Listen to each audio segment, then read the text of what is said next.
Hi friends, మేము యాక్చువల్గా ఒక ట్రిప్ వేద్దాం అనుకున్నాము మా ఫ్రెండ్స్తో కలిసి. సో మాకు ఒక 4 days లాంగ్ వీకెండ్ వచ్చింది. సో ఆ 4 daysలో నేను, నా లోకల్ ఫ్రెండ్స్ ఇద్దరు, నా కాలేజ్ ఫ్రెండ్స్ ఇద్దరు, మొత్తం 5 కలిసి ఒక సెల్ఫ్ డ్రైవ్ కార్ రెంట్కి తీసుకుని గుంటూరులో అక్కడి నుంచి ఒక ట్రిప్ వేద్దాం అనుకున్నాం. సో ఆ ట్రిప్ ఎలా ఉంటుంది, ఎలా వెళ్ళబోతున్నాం అనేది ఊరికే చెప్తాను, వినండి. సో ఫైనల్గా మేము ట్రిప్లో టోటల్గా 7 places పెట్టుకున్నాము. సో ఇనీషియల్గా గుంటూరులో స్టార్ట్ అవుతాము.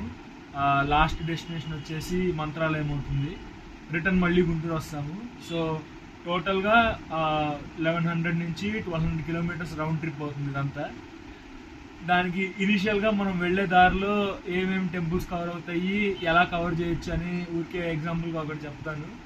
సో బేసిక్గా గుంటూరు నుంచి స్టార్ట్ అవుతాము. గుంటూరు నుంచి 65 kilometers దూరంలో కోటప్పకొండ అని వస్తుంది. సో కోటప్పకొండలో శివుడు ఫేమస్, మీకు తెలుసు.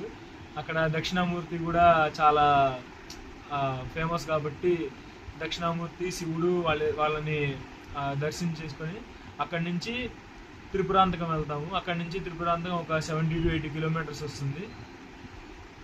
సో 80 kilometersలో త్రిపురాంతకం వస్తుంది. త్రిపురాంతకం వెళ్ళి త్రిపురాంతకంలో కింద కొండ కిందేమో అమ్మవారు ఉంటారు, కొండ పైనేమో శివుడు ఉంటాడు.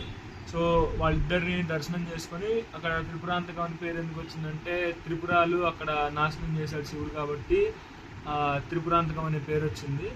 త్రిపురాంతకం నుంచి నెక్స్ట్ డైరెక్ట్గా అక్కడి నుంచి ఒక 150 kilometers, హార్డ్లీ ఒక 100 kilometers లోపు శ్రీశైలం వస్తుంది మనకి. సో శ్రీశైలం వెళ్తాము. శ్రీశైలం వెళ్ళిన తర్వాత శ్రీశైలం ఆ రోజు ఫస్ట్ డే ఎండింగ్ కల్లా శ్రీశైలం వెళ్తాము.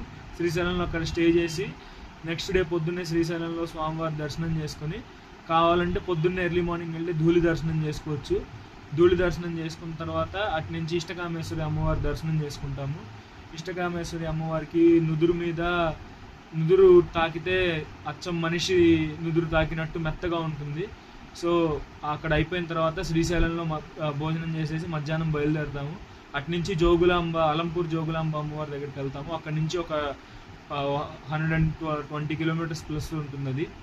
అక్కడికి వెళ్ళి అమ్మవారు అక్కడ శక్తిపీఠం, అది అలంపూర్ జోగులాంబ శక్తిపీఠం దర్శనం అయిపోయిన తర్వాత అటు నుంచి మంత్రాలయం వెళ్తాము, రాఘవేంద్ర స్వామి దగ్గరికి.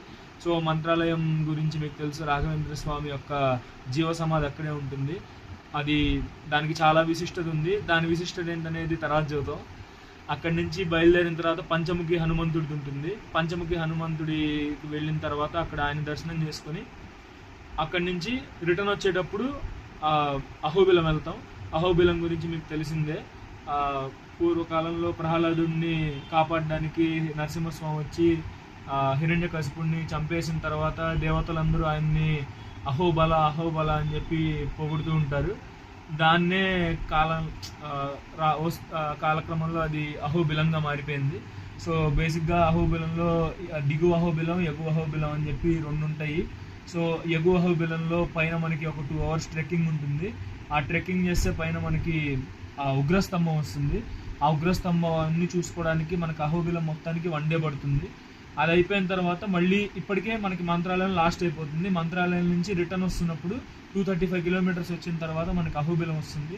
అహోబిలంలో 1 day టైం స్పెండ్ చేసిన తర్వాత అహోబిలం నుంచి రిటర్న్ వచ్చేటప్పుడు మనం మహానంది చూసుకోవచ్చు. మహానందికి ఆ పేరు, మహానంది నంద్యాలలో ఉంటుంది. సో దాని అసలు పేరు నందుల ఆవలి.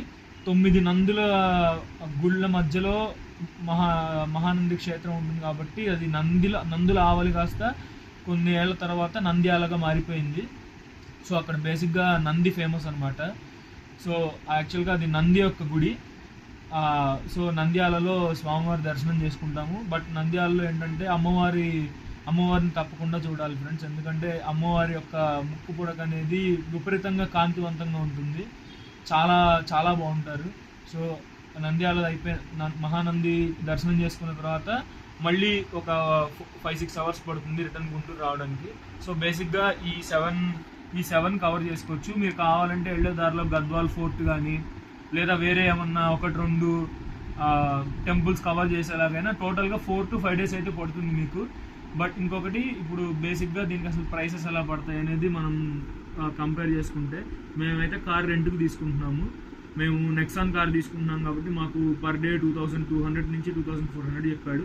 అప్రాక్సిమేట్గా 2400 వేసుకున్నా కానీ 4 డేస్కి మాకు 9600 అవుతుంది. 1 డే ఫ్రీ ఇస్తా అన్నారు 4 డేస్ తీసుకుంటే. సో టోటల్ 5 డేస్ తీసుకుంటాం కారు. 5 డేస్లో మేము ఎర్లీ మార్నింగ్ స్టార్ట్ అయ్యి ఆ 5 డేస్లో ట్రిప్ కంప్లీట్ చేసుకొని మళ్ళీ రిటర్న్ వస్తాము.